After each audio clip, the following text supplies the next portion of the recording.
श्रीमद् भगवत गीता के 8वें अध्याय का महात्म्य।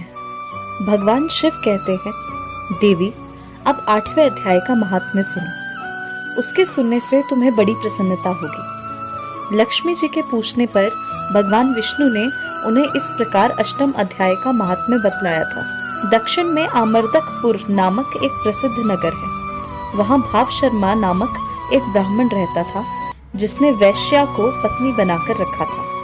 वह मांस खाता, मदिरा पीता, श्रेष्ठ पुरुषों का धन चुराता, पराई स्त्री से व्यभिचार करता और शिकार खेलने में दिलचस्पी रखता था। वह बड़े भयानक स्वभाव का था और मन में बड़े बड़े हौसले रखता था। एक दिन मदिरा पीने वालों का समाज जुटा था। उसमें भाव शर्मा ने भरपेट ताड़ी पी, खूब गले तक उसे चढ़ाया। अतः अजीर्ण से अत्यंत पीड़ित होकर वह पापात्मा कालवश मर गया और बहुत बड़ा ताड़ का वृक्ष हुआ। उसकी घनी और ठंडी छाया का आश्रय लेकर ब्रह्म राक्षस भाव को प्राप्त हुए कोई पति पत्नी वहां रहा करते थे। उनके पूर्व जन्म की घटना इस प्रकार है। एक कुशीबल नामक ब्राह्मण था, जो वेद वेदांग के तत्वों का ज्ञाता, संपूर्ण शास्त्रों के अर्थ का विशेषज्ञ और सदाचारी था। उसकी स्त्री का नाम कुमति था।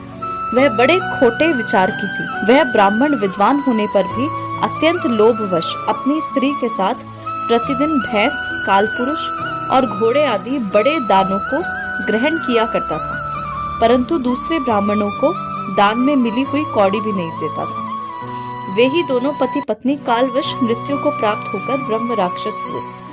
वे भूख और प्यास से पीड़ित हो इस धरती पर घूमते हुए उसी ताड़ के वृक्ष के पास आए और उसके मूल भाग में विश्राम करने लगे। इसके बाद पत्नी ने पति से पूछा, नाथ, हम लोगों का यह महान दुख कैसे दूर होगा तथा इस ब्रह्म राक्षस योनि से किस प्रकार हम दोनों की मुक्ति होगी? तब उस ब्राह्मण ने कहा, ब्रह्म विद्या के उपदेश, अध्यात्म तत्व के विचार और कर्म विधि के ज्ञान बिना किस प्रकार संकट से छुटकारा मिल सकता है?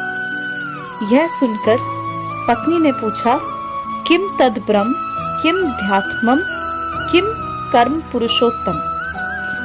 अर्थात पुरुषोत्तम वह ब्रह्म क्या है, अध्यात्म क्या है और कर्म कौन सा है?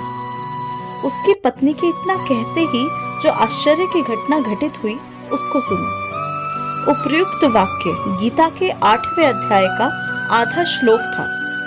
उसके श्रवण से यह वृक्ष उस समय ताड़ के रूप को त्याग कर भाव शर्मा नामक ब्राह्मण हो गया। तत्काल ज्ञान होने से विशुद्ध चित्त होकर वह पाप के चोले से मुक्त हो गया तथा उस आधे श्लोक के ही महात्म्य से वे पति पत्नी भी मुक्त हो गए। उनके मुख से दैवात ही 8वें अध्याय का आधा श्लोक निकल पड़ा था। तदनंतर आकाश से एक दिव्य विमान आया और वे दोनों पति पत्नी उस विमान पर आरूढ़ होकर स्वर्ग लोक को चले गए। वहां का यह सारा वृतांत अत्यंत आश्चर्यजनक था। उसके बाद उस बुद्धिमान ब्राह्मण भाव शर्मा ने आदर पूर्वक उस आधे श्लोक को लिखा और देव देव जनार्दन की आराधना करने की इच्छा से वह मुक्तिदायिनी काशीपुरी में चला गया। वहां उस उदार बुद्धि वाले ब्राह्मण ने भारी तपस्या आरंभ की। उसी समय क्षीर सागर की कन्या भगवती लक्ष्मी ने हाथ जोड़कर देवताओं के भी देवता जगतपति जनार्दन से पूछा, नाथ, आप सहसा नींद त्याग कर खड़े क्यों हो गए? श्री भगवान बोले, देवी, काशीपुरी में भागीरथी के तट पर बुद्धिमान ब्राह्मण भाव शर्मा मेरे भक्ति रस से परिपूर्ण होकर अत्यंत कठोर तपस्या कर रहा है। वह अपनी इंद्रियों को वश में करके गीता के 8वें अध्याय के आधे श्लोक का जप करता है। मैं उसकी तपस्या से बहुत संतुष्ट हूँ। बहुत देर से उसकी तपस्या के अनुरूप फल का विचार कर रहा हूँ। प्रिय, इस समय वह फल देने को मैं उत्कंठित हूँ। पार्वती जी ने पूछा, भगवान, श्री हरि सदा प्रसन्न होने पर भी जिसके लिए चिंतित हो उठे थे, उस भगवत भक्त भाव शर्मा ने कौन सा फल प्राप्त किया? श्री महादेव जी बोले, देवी, द्विज श्रेष्ठ भाव शर्मा प्रसन्न हुए भगवान विष्णु के प्रसाद को पाकर आत्यंतिक सुख अर्थात मोक्ष को प्राप्त हुआ तथा उसके अन्य वंशज भी जो नरक यातना में पड़े थे, उसी के शुद्ध कर्म से भगवत धाम को प्राप्त हुए। पार्वती, ये 8वें अध्याय का महात्म्य थोड़े में ही तुम्हें बताया है, इस पर सदा विचार करते रहना चाहिए।